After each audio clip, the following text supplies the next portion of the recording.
Okay guys, so we're gonna talk about light, medium and dark roasted coffees. It's gonna be a short video and to the point. Now simply put, light, medium, dark roasted coffees, of course the color is different. Same coffee can be roasted in light, same coffee can be roasted in medium, same coffee can be roasted dark. If same coffee is roasted in 3 different profiles, which is light, medium, dark, the experience of that coffee will be entirely different. Dark roasted coffees will be more smokier, more ashier, more bitter. Medium roasted coffees would be more towards the chocolatey side of things, and this is not a thumb rule, okay? More towards chocolatey side of things, more towards there won't be any ashiness or burnt notes in that. The light roasted coffee will have more fruitier notes, more acidic notes. I'm not going deep into the fruitier which fruit and all, but this is a basic comparison of a light, medium, dark roasted coffee. Anybody who says that dark roasted coffees take longer time while roasting is absolutely wrong. I can give you dark roasted coffee in 7 minutes. I can give you light roasted coffees in 10 minutes. So time is not really a single factor that determines light, medium, dark roasted coffee or how long the coffee has been roasted as such. But it is how much temperature over a period of time have you applied that would determine what a light, medium, dark roasted coffee is.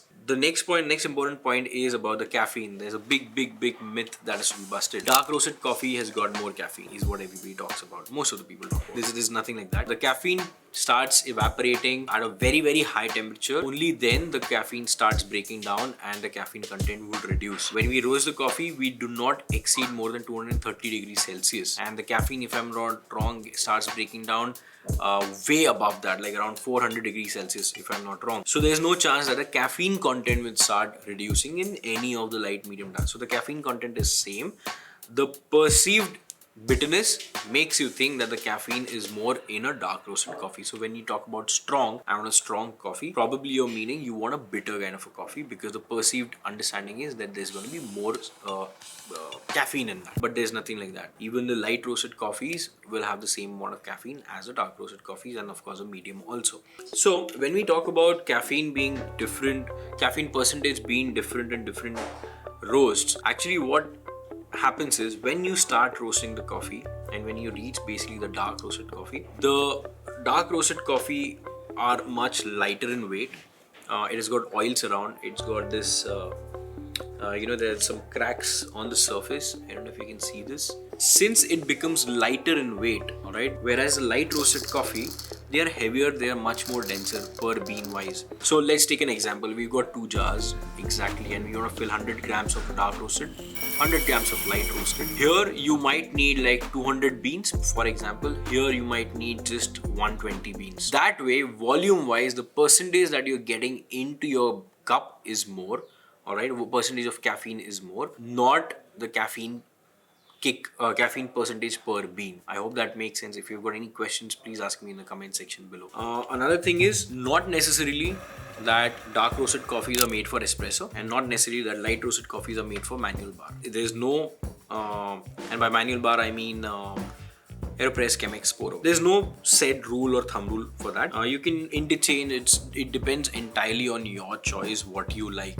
There are a lot of people who would like dark roasted coffees on a Poro. There will be a lot of people who would like acidic fruity coffees on the espresso. Another point is that if you guys are starting out and if you want to make coffee at home, sometimes specialty coffee and all these manual beverages become like very overwhelming. So to keep it simple, it becomes like a little tricky. But let's say you just want to make coffee at home and you want to just enter the specialty coffee world and you want to add milk to your coffee. There's no frowning whatsoever. There's no frowning. There's no judging. You gotta have the coffee the way you like it to start off with. So go for the dark roasted coffee. You can brew it at home the way you make chai actually. This is a very entry point suggestion. So make coffee the way you make chai, and then you add milk to it later on. So dark roasted coffee, if you end up buying a light roasted coffee and you're just entering into specialty coffee, you'll have a very different notion towards it. You might just not be able to relate it. So the first step is like go for the dark roasted coffee, and if you're used to the milk, add milk in that. Then gradually move towards the medium roasted coffee, which is don't add milk to that, and then you could go to the light roasted coffee over a period of time. 9 on 10, what I've seen is a lot of people start getting into the black coffee thing, and black coffee is not something because of which you will not sleep or something. That's a very wrong notion whatsoever, and black coffee is not supposed to be always bitter. So that's another notion that we really want to break. Try it out. Try this transition phase and you might end up enjoying a lot. Now, what I want to say is that the transition period is transition from dark, medium, light is something which is very not critical to the specialty industry, because I keep saying that the best coffee is what you like, but give it an opportunity. Give the coffee more opportunity to expose itself and tell that these are the flavor notes. Any coffee roasted dark, which is got oily and all, will taste really more or less the same. Smoky, ashy, bitter. There will be less acidity. There will be less exposure of the flavors that are potential in the coffee. So lighter roasted coffees have got more fruitier and flowery and floral notes altogether. So I would say try it out, give it a shot over a period of time. But again, don't jump into the light roasted coffees all of a sudden if you're just moving from the instant coffee market, because you may end up finding light roasted coffees as really something not made for you, sort of a thing, you know. So the transition is very important, and yeah.